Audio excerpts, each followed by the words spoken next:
Good morning, beloved saints. Um, I'm going to be gone, I think, Sunday and Monday. For my birthday, I got a couple of things. I'm going to go to a concert with my son, and I just want to go out of town for just one night so I can spend some time with him. Because my birthday's the 3rd, but my family had to have a cake with me a little early because my niece is going to be in a play and wasn't going to be there. So they asked to do it early, and so I'm gonna try to get this done this week for you. But we were talking about the full armor of God, and I want to go through each piece of armor. Remember, we have the armor already. We're complete in Christ. He doesn't say go get the armor, pray for the armor. You don't have to pray for what you have. Just put it on. Know you have it.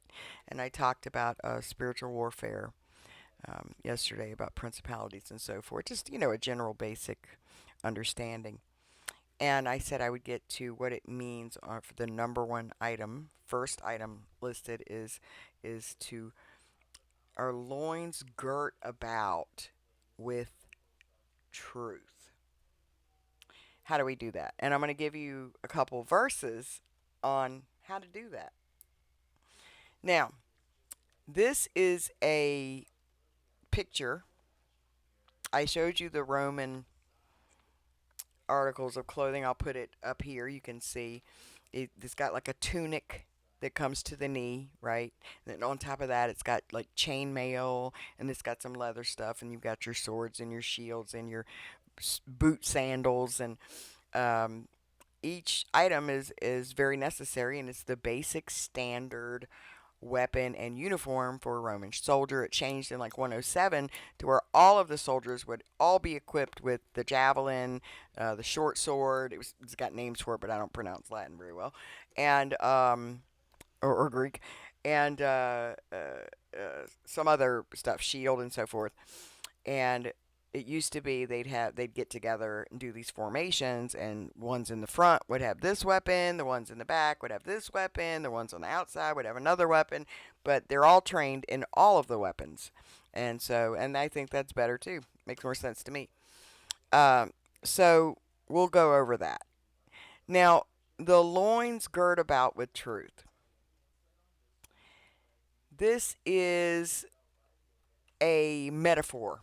It is a metaphor to be prepared for constant readiness. To be, don't be caught like without without doing your prep work. So, for instance, if a teacher told you be prepared for a test on Friday, you would want to study the material and know it all because you don't know what's going to be on the test, and you're not sure what time she's going to give it, but you know she might do it Friday. So we don't know exactly when God may use us, hopefully often, or when the opportunity will be presented to answer for the hope we have in us, to be prepared to explain what evidence convinced us, what it is that saves us. So we are supposed to study and grow and mature and understand. And I've grown a lot, and I've changed a lot because I realize a lot of the traditions I was taught when I studied the full thing on my own, I came to a different conclusion. I didn't stay there because I don't just listen to me. I went to other men of God. I discussed it with people that don't believe that way and people that do.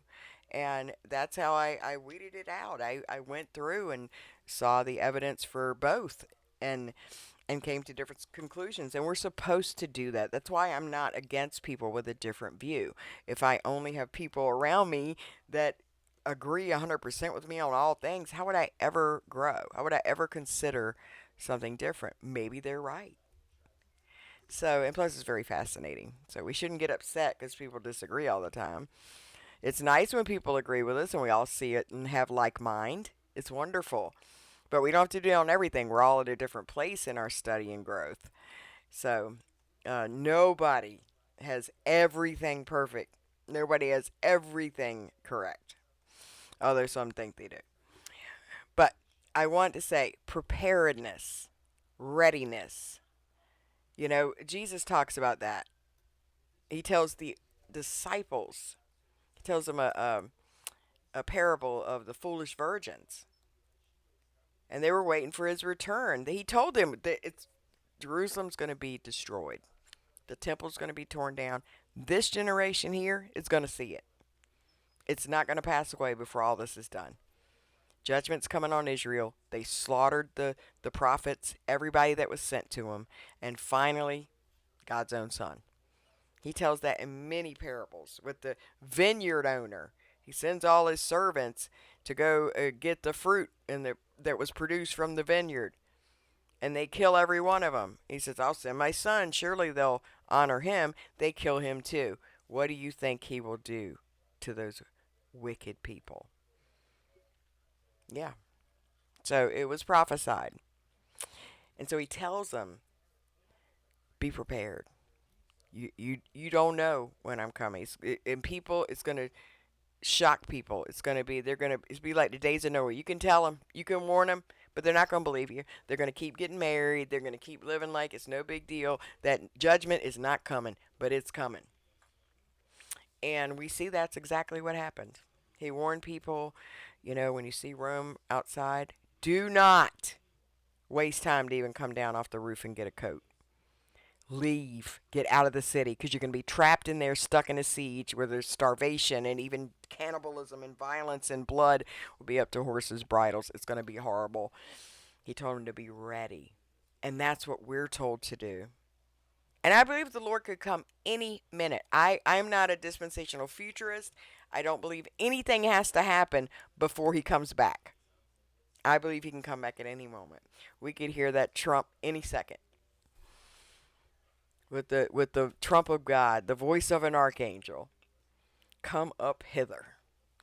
So I don't think there's anything that has to happen. And so we need to be girding our loins with truth. And for this preparation, we are to be prepared. It is a metaphor for being ready and being prepared. We should study. We should understand what the gospel is. We should be growing and maturing so we can serve the Lord by serving others. And this is really great. I like what this means, because it keeps us on our toes, not in fear. I don't want anybody to think this is about fear and judgment. No. It's about being prepared. It's an opportunity. You never know when God's going to have you explain the gospel or defend or tell people how you got saved. Or why do you think people don't ever die? Why do you think we get a real body, another body? Why do you think these things? Why do you believe that Bible that it's just a bunch of fairy tales? There was not. There's historical evidence for his resurrection. 500 people at once saw him risen. It would pass in any court of American law. So we have a reason for our faith. And it could be anybody's reason. It doesn't matter. There's no wrong reason for believing in what the Lord promised us. So be prepared to answer for our faith. Be prepared to serve if God calls you.